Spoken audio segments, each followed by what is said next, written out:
سلام، روزگارتون خوش. آیدین هستم. یک برنامه دیگه از اردیبهشت شعر، خوانش و شرح روان اشعار زیبای ادبیات فارسی. باز هم یک غزل زیبای دیگه از حافظ شیرازی، این بار غزل 14.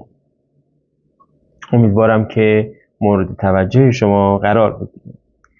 در ابتدا غزل رو میخونم.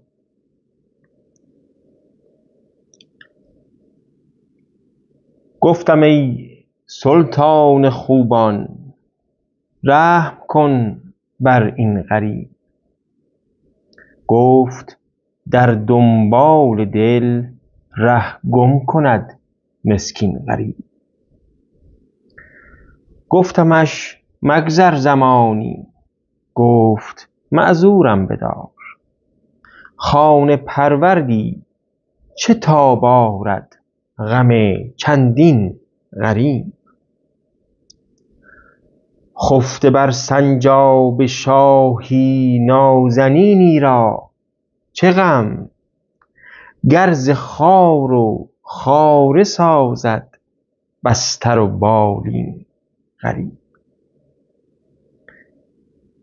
ای که در زنجیر زلفت جای چندین آشناست، خوش فتاد آن خال مشکین بر رخ رنگین غریب. می نماید عکس می در رنگ روی مهوشت، همچو برگ ارغوان بر صفحه نسرین غریب. بس غریب افتاده است آن مور خط گرد رخت، گرچه نبود در نگارستان خط مشکین غریب. گفتم ای شام غریبان طره شبرنگ تو، در سحرگاهان حذر کن چون بنالد این غریب. گفت حافظ آشنایان در مقام حیرتند، دور نبود گر نشیند خسته و مسکین غریب.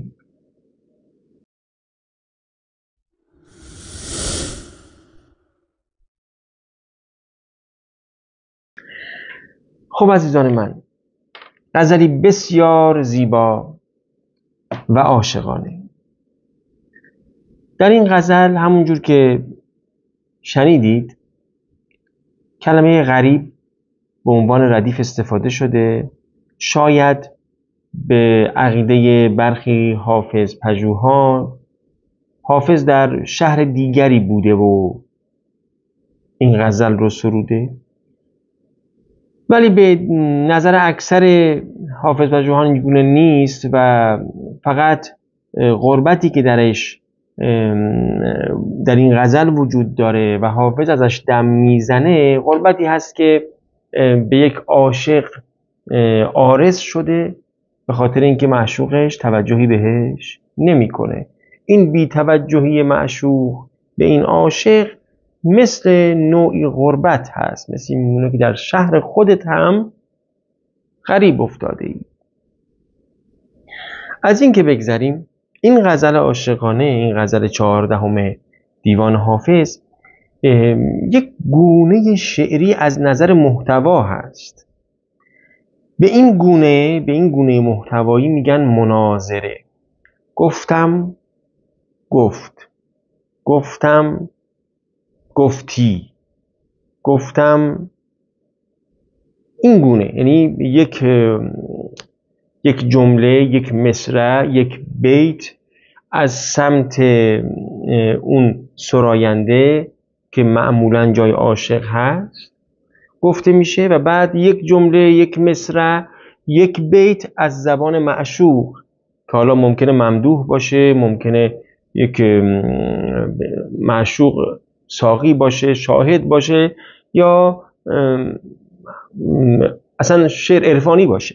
به هر صورت این مناظره به این صورت، این معنای مناظره است، از نظر محتوا درگیر یک همچین مبحثی میشه.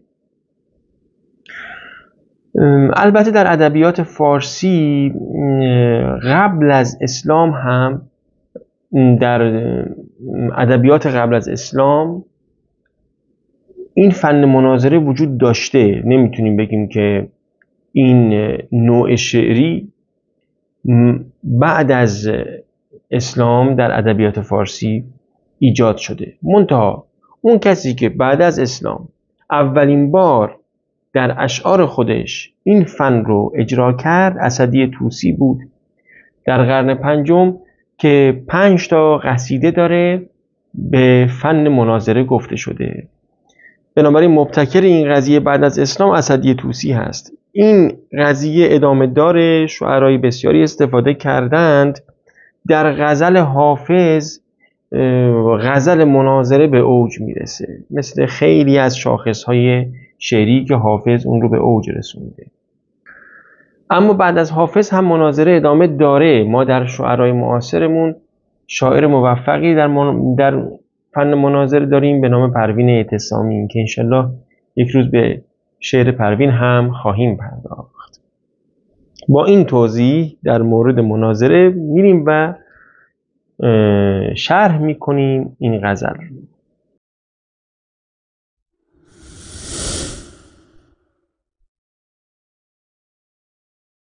گفتم ای سلطان خوبان، رحم کن بر این غریب. در همین مصرع اول این قضیه مناظره شروع میشه. گفتم ای سلطان خوبان، رحم کن بر این غریب. گفت در دنبال دل ره گم کند مسکین غریب. گفتم، گفت. اما شرحش، معناش، سلطان خوبان، خوب یعنی زیبارو، سلطان خوبان یعنی زیباروی زیبارویان، اون که در زیبارویی سرآمده، پادشاهه. بهش گفتم که ای که از همه زیباتر هستی، بر من غریب رحم کن، من عاشق تو شدم، رحم کن، پاسخ عشق من رو بده، به من التفات کن، به من توجه کن. جواب اون چی گفت؟ گفت در دنبال دل ره گم کند مسکین غریب. اگه هر کسی به دنبال دلش بیفته غریب میشه، مسکین میشه، بیچاره میشه. یا در معنای دیگه، اگر غریبی بیچارگی کنه بیاد دنبال دلش بیفته، حتما راه گم میکنه، بیاد تو غربت عاشق بشه. اصلا چرا غریب بیاد تو غربت عاشق بشه؟ این بلا هست، این باعث بیچارگیه، این یک نوع راه گم کردنه. برو تو ولایت خودت عاشق شو. گفتمش مگذر زمانی، گفت معذورم بدار. نگاه کنید، در بیت قبلی یک مصرع گفتم بود، یک مصرع پاسخ این گفت بود به صورت گفت. اینجا میاد در داخل یک مصرع قرار میگیره. گفتمش مگذر زمانی، بهش گفتم که یه لحظه وایسا، حالا مگذر زمانی، یه لحظه وایسا. گفت معذورم بدار، همین یه لحظه هم نمیتونم وایسم. چرا؟ ادامهش در ادامه گفت هست. گفت معذورم بدار، خانه پروردی چه تاب آرد غم چندین غریب. من ناز پرورده هستم، من داخل یک خانه به ناز بزرگ شدم، من که طاقت غم این همه عاشق غریب رو ندارم. فقط تو که نیستی، من کلی عاشق غریب دارم و چون ناز پرورده هستم طاقت غم اینها رو ندارم، بنابراین یک لحظه هم درنگ نمی کنم. در ادامه همون گفت بیت بعدی هم میاد. خفته بر سنجاب شاهی نازنینی را چه غم، گر ز خار و خاره سازد بستر و بالین غریب. کسی که مثل من همیشه بر سنجاب شاهی خفته. سنجاب شاهی عزیزان من معمولا اونهایی که دارا بودن، پادشاه ها، حکام، اینها میتوانستند، چون این کار گرونی بود، در زمستان به خاطر فرار از سرما این تشک هاشون، این بستر خوابشون رو با پوست سنجاب میساختن براشون که اون گرمشون کنه در واقع، و این کار رو همه کس نمیتونست انجام بده. حالا میخواد بگه خفته بر سنجاب شاهی، من یک نازنینی هستم، یک نازداشته‌ای هستم که شبها بر پوست سنجاب خوابیدم، اینجوری هوای منو دارند، من نمیتونم، متوجه نمیشم این غم رو، اصلا برام حادث نشده، من درک نکردم این غم رو که برای غریب داره چی میگذره، که بسترش چیه، محل خوابش چیه، خاره، بالینش چیه، بالشش چیه، سنگه، من این اصلا متوجه نمیشم. خار و خاره یعنی خار و سنگ، بستر و بالین یعنی تشک و بالش. اینکه تشک و بالش یک غریب الان تو این شهر غربت خار هست و سنگ، این رو من اصلا هیچ حسی در موردش ندارم. چرا؟ برای اینکه من خفته بر سنجاب شاهی بودم. البته پادشاهان غیر از بستر خوابشون در زمستان ها یک بالاپوشی هم باز براشون درست میکردند از پوست سنجاب، که باز به خاطر قضیه گرما اون رو هم در زمستان رو دوش خودشون مینداختند. علی حال اینجا اون منظور اون بستر و اون تشک. ای که در زنجیر زلفت جای چندین آشناست، خوش فتادان خال مشکین بر رخ رنگین غریب. حالا اینجا دیگه خطاب میکنه در ادامه این غزل، این تمام ابیات رو فن مناظره جلو نمیره. غزلهایی داره حافظ که این گونه نیست و کل غزل به صورت مناظره جلو میره، اینجا نه، اینجا همه ابیات مشمول مناظره نمیشه.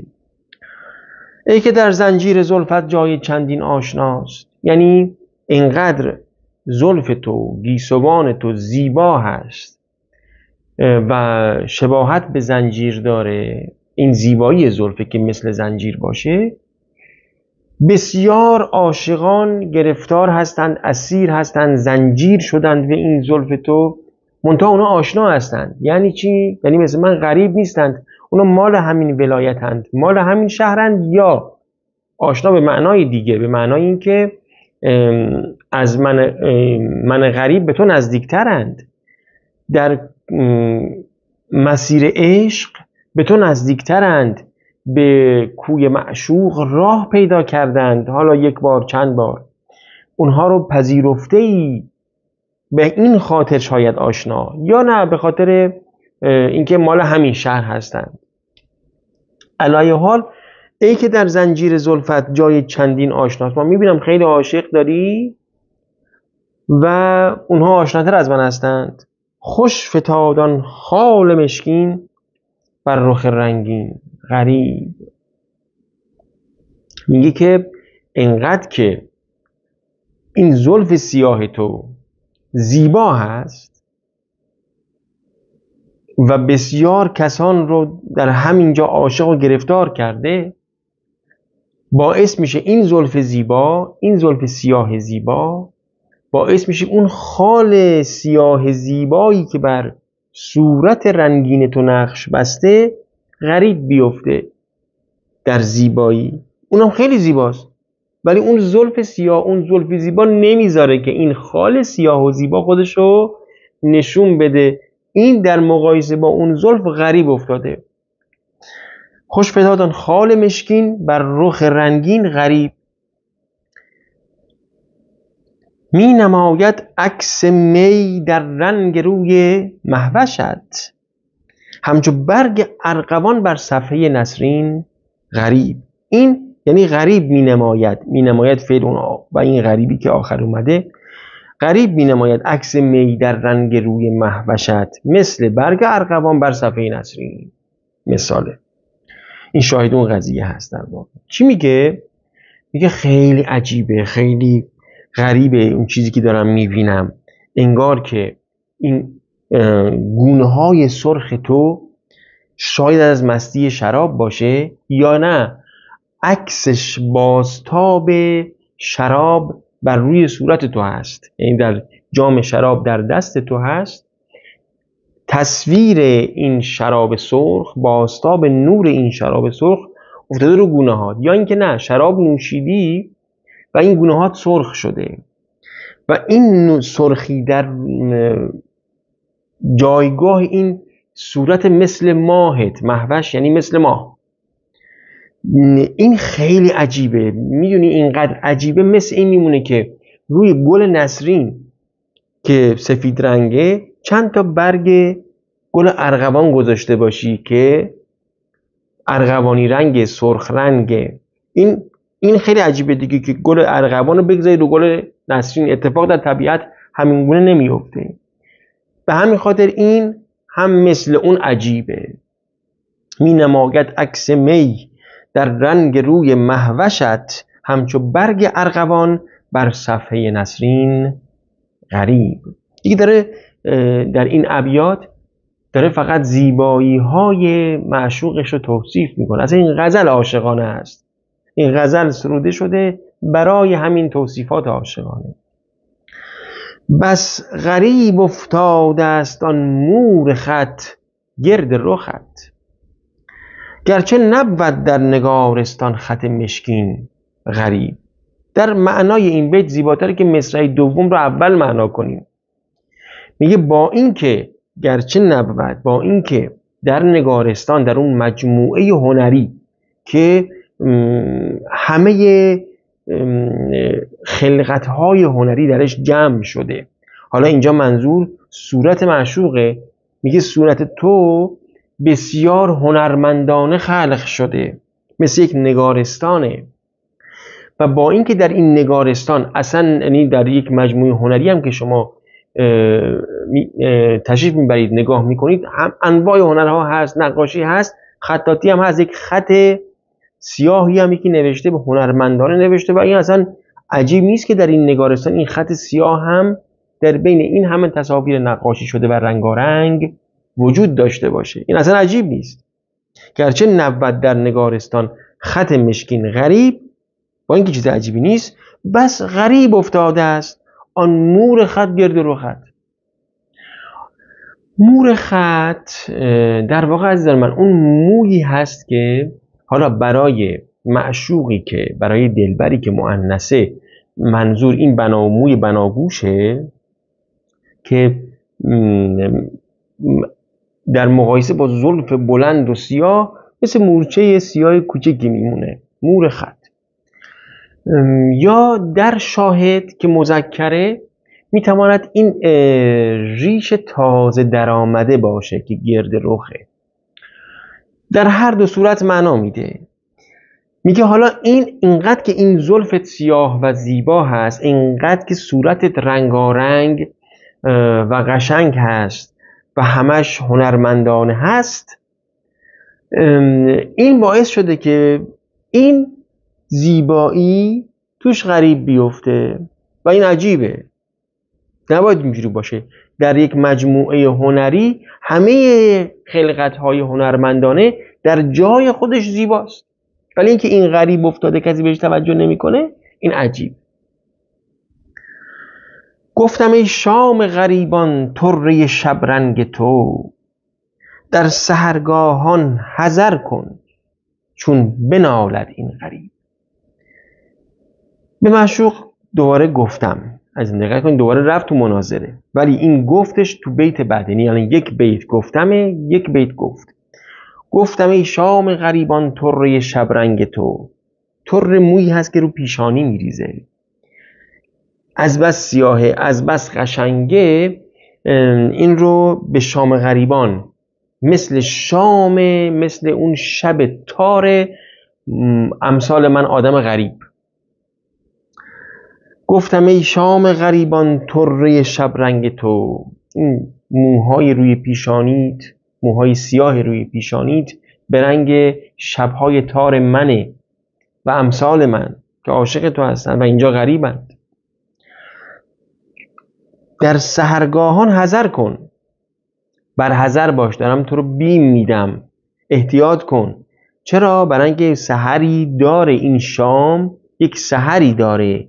سحرگاه که شد آه عاشق دامن تو میگیره. در سحرگاهان حذر کن چون بنالد این غریب.